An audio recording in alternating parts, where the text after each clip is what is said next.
मोमिना, मुझे multinational company का add मिल गया है, वो जहां मैंने रिसेंटली ऑडिशन दिया था ना, वहां। थैंक गॉड, मुझे पता था मेरे भाई को कामयाबी जरूर मिलेगी। ये बात तुम अपने तक रखोगी। जी? मैं फारसी तो नहीं बोल रही? जी जी, मैं अपने तक ही रखूंगी। अल्लाह ना करे तेरा बुरा वक्त आए। माशाल्लाह माँ बैठी है, बाप सर पर सलामत है, प्यार करने वाली बहन है। आप ही का ससुराल आपको अच्छा नहीं लगता? लेकिन क्यों? ओहो, मेरा वहां उसके ससुराल जाना अच्छा नहीं लगता। जेलसी। मुझे नफरत है ताबीर से। ये सारा कुछ ताबीर की वजह से हुआ है। ताबीर ने आके मेरा हंसता बसता घर उजाड़ के रख दिया है मॉम।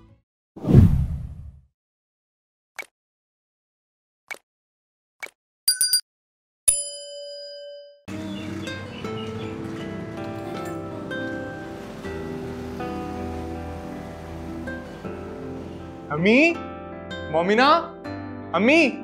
अरे क्या हो गया? खैर है? अम्मी, मुझे बहुत बड़ा काम मिल गया है। अच्छा, अब पैसे मिलेंगे कि नहीं? पैसे? ये देखें, एडवांस भी दिया उन्होंने, वो भी कैश। इतने सारे पैसे सब तेरे हैं? नहीं अम्मी, ये सब आपके, सब। मोमिना, मुझे मल्टीनेशनल कंपनी का ऐड मिल गया है, वो जहां मैंने रिसेंटली ऑडिशन दिया था ना, वहां। थैंक गॉड, मुझे पता था मेरे भाई को कामयाबी जरूर मिलेगी। अब तुम देखना किस तरह काम की बारिश होती। शुक्र है भाई, आपका तो करियर शुरू हुआ। अब मैं कमेटी डालूंगी। साथ वाली मकसूदा ना, उसके घर कमेटी डल रही है। जाने भी दे अम्मी, आप बस ये समझे कि भाई ही आपकी कमेटी थी जो अब निकल आई है। ये की ना समझदारों वाली बात। शुक्र है मेरे बेटे के चेहरे पर खुशी तो नजर आई, वरना मेरी जान तो मुरझा ही गया था। अम्मी, आप बस दुआ किया करें।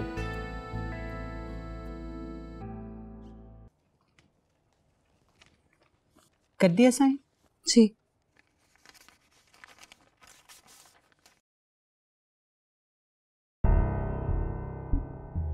शाबाश, that's like a good girl. लेकिन सुनो, ये बात तुम अपने तक रखोगी। जी? मैं फारसी तो नहीं बोल रही? जी जी, मैं अपने तक ही रखूंगी। मेरा मतलब है कि तुम अपनी माँ को भी नहीं बताओगी। एक दफा काम हो जाए तो फिर जिसको जी चाहे बता देना। वैसे मैं क्या बताऊंगी, मुझे तो कुछ पता ही नहीं है। ये है कि तुमने किसी वकालतनामे पर साइन किए हैं, और वैसे भी तुम इस घर की बहू हो, और इस घर के तमाम राज मुकद्दस अमानत हैं तुम्हारे पास। हो सकता है अहमर कोई चीज़ तुम्हारे नाम करना चाहता हो या कोई और बात हो। एनीवेज, मैंने तो वही किया जो अहमर ने मुझे करने को कहा, और तुम ये बात अहमर से भी नहीं करो, वरना तुम्हें पता है वो क्या फील करेगा। वो ये फील करेगा कि तुमने उस पर शक किया, और शक एक ऐसा जहर है कि जिसका कोई तोड़ नहीं है। दरार पैदा हो जाएगी तुम्हारे और उसके रिश्ते के बीच में, हमेशा हमेशा के लिए। ठीक है, आप जैसा कह रही हैं मैं वैसे ही करूंगी। ठीक है, देख लेते हैं। जाओ आप।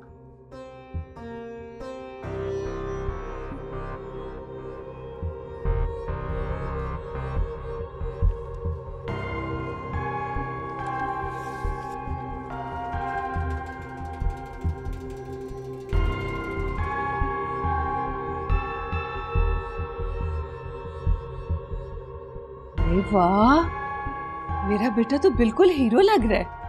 क्या मतलब लग रहा है? आपका बेटा है ही हीरो। बस अब मेरा टाइम शुरू हो गया। अब वो सब लोग पछताएंगे जिन्होंने मुझे मेरे बुरे वक्त में दुत्कारा था। अल्लाह ना करे तेरा बुरा वक्त आए। माशाल्लाह माँ बैठी है, बाप सर पर सलामत है, प्यार करने वाली बहन है। और क्या चाहिए तुझे? अब तू देखना, तेरे रिश्ते के लिए मेरे घर के लोग चक्कर लगाएंगे, जूतियां घिसाएंगे। नहीं अभी नहीं, अभी मुझे सेट होने दे। इसी चक्कर में तेरी उम्र ना गुजर जाए। आपको क्या लगता है मुझे इतनी देर लग जाएगी सेट होते होते? इतनी देर से तो तू धक्के खा रहा है। अब अगर काम मिलना शुरू हुआ है तो इसी डेरिएशन में मुझे कर लेने दे ये काम भी। डेरिएशन? हाँ, वो अरसे में। अम्मी, ड्यूरेशन। ड्यूरेशन। आपको पता है सबसे पहला काम मैंने क्या करना है? हाँ, गाड़ी लेगा मेरा बेटा, और क्या। नहीं अम्मी, सबसे पहले मैं अच्छी सी अंग्रेजी की ट्यूटर का बंदोबस्त करूंगा आपके लिए। चल हट परे, तेरी उस टीचर को ना मैं खुद पढ़ा दूंगी। अम्मी ट्यूटर एक ही तो शौक है मेरी माँ का, अंग्रेजी सीखना, और अगर मैं वो भी पूरा ना कर सका तो क्या फायदा। तू देखना बेटा, तेरे लिए बड़ी चांद सी और अमीर सी लड़की ब्याह के लाऊंगी, रिच और हेल्दी। अम्मी वेल्दी, हेल्दी तो बहुत मोटी हो जाएगी। मेरी अंग्रेज माँ तू बस दुआ करती रहे, वो भी उर्दू में, अंग्रेजी में नहीं। शर्म कर, माँ का मजाक उड़ा रहा है। अम्मी मेरी ये मजाल। मुझे सब पता है तेरे अंदर क्या दुख पल रहा है। माँ तो बेटे के कदमों की चाप से उसकी खुशी और गमी महसूस कर लेती है, पता है ना तुझे। अम्मी सब ठीक हो जाएगा, आप बस खुश रहें। आप देखें आपका बेटा क्या करता है। मेरी जान,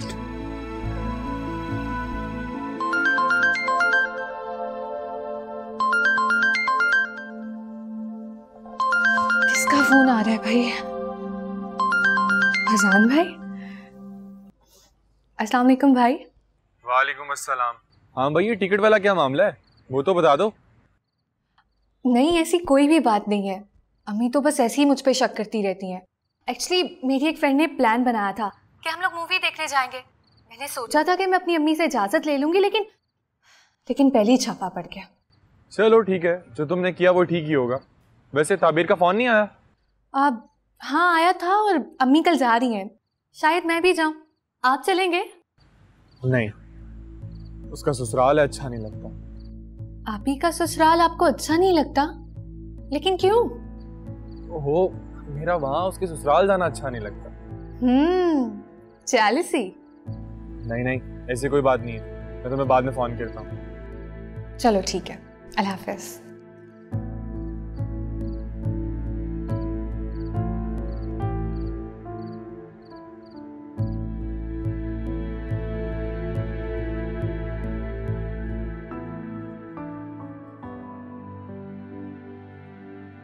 वो देखो तुम्हें कैसे देख रहा है। तुम्हें जेलसी हो रही है? नहीं नहीं, मैं तो बहुत खुश होता हूँ। यही सुनना चाहती है ना आप? खैर, जब तुम आप जनाब पर आ जाते हो तो यकीनन दिल पे कोई बात लगी है। वैसे भी अगर इतने ही पॉजेसिव हो तो कुछ करके दिखाओ, कुछ नजर तो आए। कर रहा हूँ, करूंगा, मुझे कोई टेंशन नहीं है। और वैसे तुम भी कोई महारानी नहीं हो जिसके लिए धड़ाधड़ रिश्ते आ रहे। शादी तुम्हारी अजान से ही होगी, समझी? अब ऐसा भी नहीं है, मैं खुद मना कर देती हूँ अम्मी को। बिल्कुल मेरी तरह मैं भी काफी रिश्ते ठुकरा चुका हूँ। डबल सेंचुरी तो हो गई होगी। हौबा अजान, झूठ तो मत बोलो। तुम मेरी बात को झूठ समझ रही हो। सफेद झूठ। चलो अब जल्दी जल्दी कॉफी खत्म करो, देर हो रही है।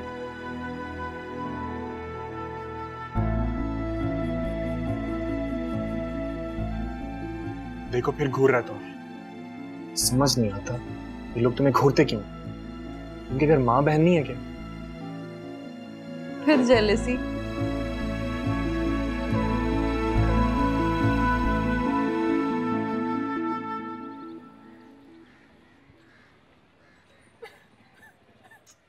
चुप कर, बस मेरे बेटा, बंद बांध लो इन आंसुओं के आगे। कितना रोगी और कब तक रोगी? जाने वाले तो लौट के नहीं आते, लेकिन तुम्हें तो अपनी जिंदगी नॉर्मल करनी है।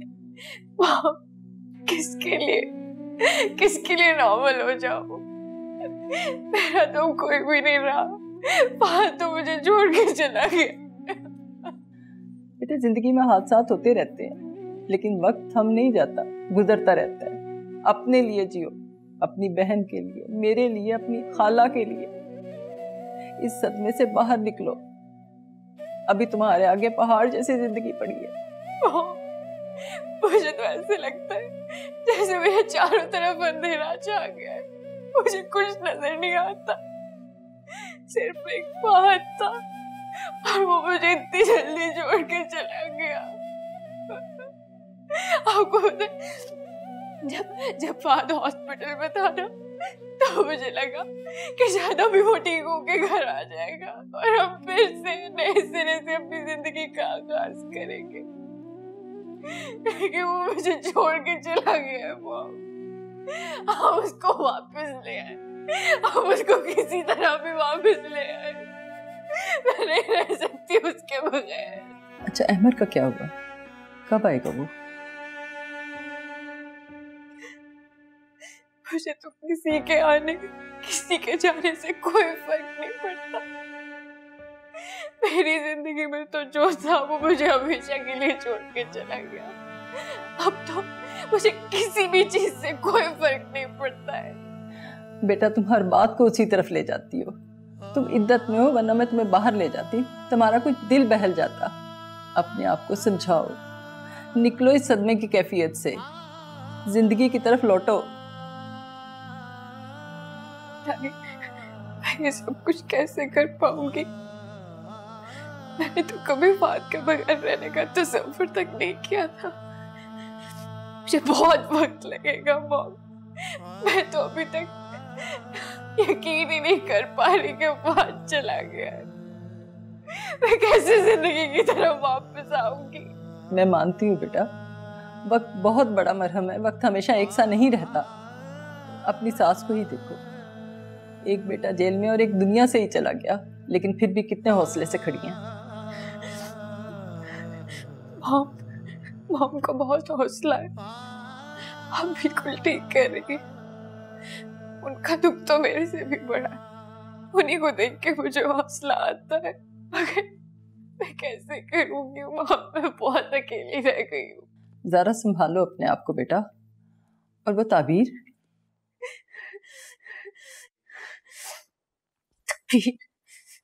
ताबीर का तो नाम भी मत लीजिएगा आप दोबारा। मुझे नफरत है ताबीर से। ये सारा कुछ ताबीर की वजह से हुआ है। ताबीर ने आके मेरा हंसता बसता घर उजाड़ के रख दिया है मॉम। उसके आने से पहले सारा कुछ ठीक था। वो जैसे ही आई और मेरा फात मुझे छोड़ के चला गया। मनहूस है वो। मेरा बस नहीं चलता मैं उसकी जान ले लूं। मैं मार दूंगी ताबीर को। नहुसत है ये उसकी। सब कुछ ठीक था मॉम। हम इतनी खुशी से रह रहे थे। सब कुछ खत्म कर दिया उसने। काश वो कभी ना आई होती। वो कभी इस घर में ना आई होती। आज बात मेरे पास होता। तुम बिल्कुल ठीक कह रही हो। बाज लोग होते ही मनहूस हैं। अहमद का क्या बता रहे हैं? वकील वगैरह कब आएंगे? इसी मामले का नहीं पता। मेरा तो दिमाग माफ हो गया है मॉम। मेरा दिमाग काम नहीं करता है अब। मुझे किसी भी बारे में कुछ नहीं पता। मैं सोच ही नहीं सकती अब कुछ। सारे मामलात मॉम देख रही है। उन्होंने सारा कुछ संभाला हुआ है। अब क्या करूंगी? मेरी तो जिंदगी उजड़ गई है मॉम। मेरी जिंदगी खत्म हो गई है।